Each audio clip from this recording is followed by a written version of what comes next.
देखा जाए तो पिछले कुछ दिनों से जो सरकारी बैंक अब तक आग उगल रहे थे, अब वो ठंडे पड़ते नजर आ रहे हैं।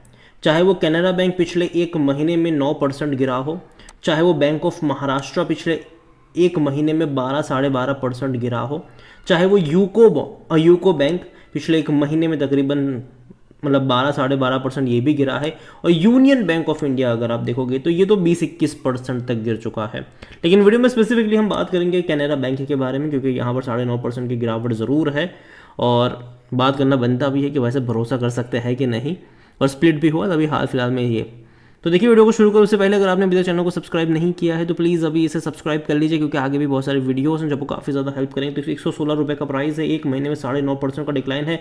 इलेक्शन के रिजल्ट्स वाले दिन ऐसी गिरावट आई थी कि 128 रुपये से 109 पे आ गया था। ये भयंकर गिरावट थी उस एक दिन में, तकरीबन 15-16% गिरा था। बाद में रिकवरी भी है, 122 पे गया, लेकिन उसके बाद अगर आप देख रहे हो तो 12 जून से लेकर अब तक गिरावट है। इवन अगर आप एक महीने का भी ग्राफ देखो, सॉरी एक साल का ग्राफ देखो, तो 82% की बेहतरीन तेज़ी है। देखो तेज़ी आई, शानदार तेज़ी आई। लेकिन उसके बाद अगर आप देखते हो यहाँ पर तो फरवरी से लेकर अब तक ये कंसोलिडेट ही कर रहा है। 9 फरवरी को ये 114-115 रुपये के आसपास ट्रेड कर रहा था, आज भी उसी प्राइस पर है। और अप्स एंड डाउन्स बने ज़रूर है। जब भी जाता है 110 रुपये से 100 से 110 की रेंज में जब भी जाता है, बाइंग इंटरेस्ट आ जाता है, वापस तेज़ी दिखाता है, वापस यहाँ पर गिरावट आती है। इस बार देखते हैं कि ये जो लेवल है 110 रुपये का जो लेवल, 160 से 110 रुपये का जो लेवल है, यहाँ पर दोबारा एक बेस बन पाता है कि नहीं, सपोर्ट बनता भी है कि नहीं।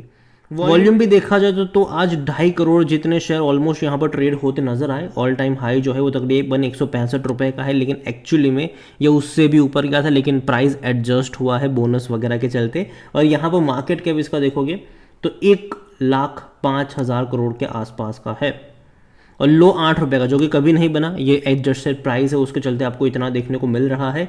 और जहाँ तक नजर करें according to Moneycontrol user, तो हर कोई कह रहा है खरीदारी करो, बेचने की बात यहाँ पर कोई भी नहीं कर रहा है। और जहाँ तक डिविडेंड की बात करें तो भाई साहब अच्छा पे कर रहा है। 2023 में अगर आप देखोगे तो 12 रुपये का इसने डिविडेंड पे करा था, अभी 3 रुपये 22 पैसे का पे करा है। रीज़न क्या है? रीज़न यही है कि भाई साहब हाल फिलहाल में ये स्प्लिट हुआ था, 15 मई को ये स्प्लिट हुआ था।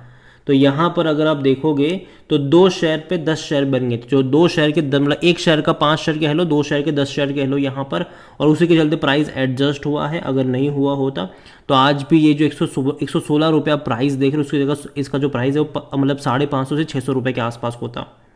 और यही वजह है कि भैया जब 2 के 10 बन जाते हैं तो डिविडेंड भी उस तरीके से एडजस्ट हो जाता है, ठीक है।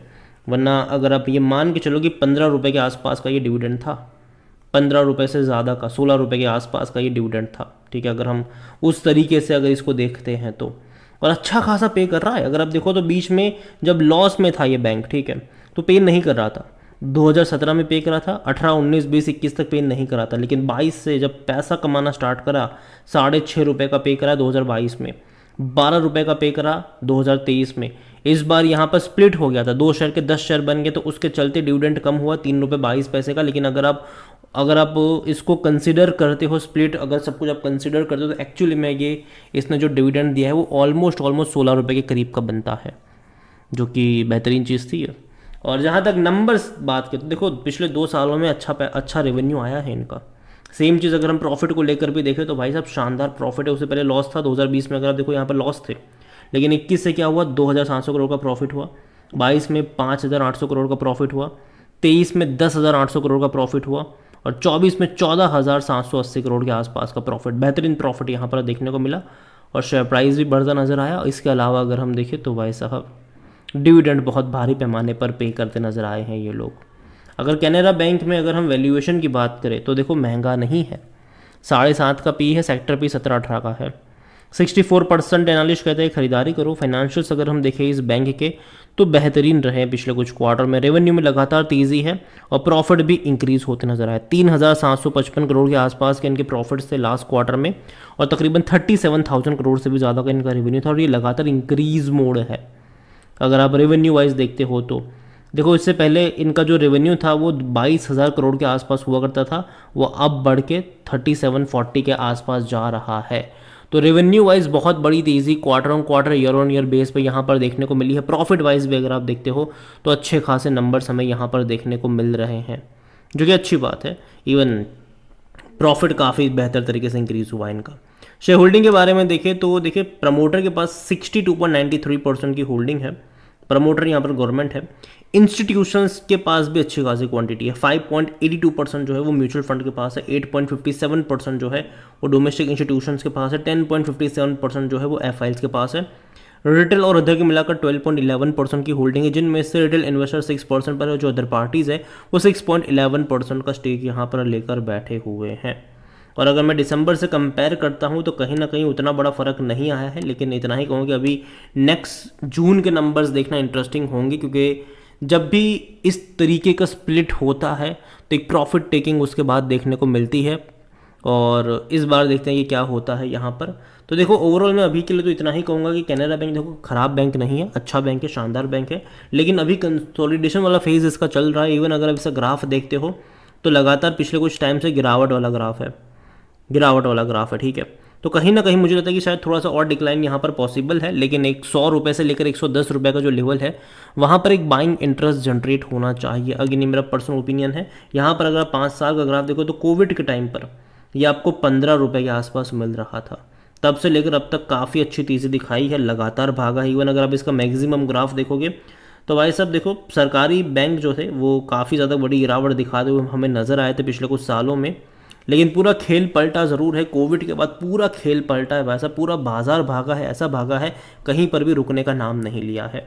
ऐसी तेज़ी अगर हम देखें तो 2009 और 2010 के दौरान आई थी इस बैंक में, और उसके बाद बड़े करेक्शंस भी देखे। इस बार देखते हैं कि ये जो तेज़ी है वो बरकरार रह पाती है भी कि नहीं।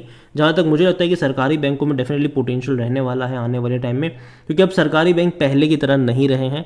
धीरे धीरे अब सरकारी बैंक भी प्राइवेट की तरह बड़े तेज़ी से काम करते नज़र आ रहे हैं। तो उम्मीद करते हैं कि चीज़ें बेहतर हो इनके लिए। और मैं अभी के लिए इतना ही कहूँगा कि मैं जिनके पास है वो होल्ड करो, ठीक है, बेचने की ज़रूरत नहीं है। लेकिन जहाँ तक फ्रेश बाइंग की बात आती है, मैं थोड़े बहुत करेक्शन का वेट करना ज़्यादा पसंद करूँगा। 10% का डिक्लाइन का वेट करना ज़्यादा पसंद करूँगा, और उसके बाद हर 10% के डिक्लाइन पर बाय ऑन डिप्स के जो मौके हैं वो आपको ढूंढने चाहिए।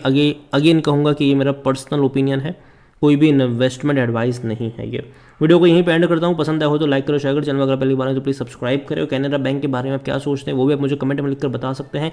इसके अलावा अगर आप चाहते हैं कि मैं बैंक ऑफ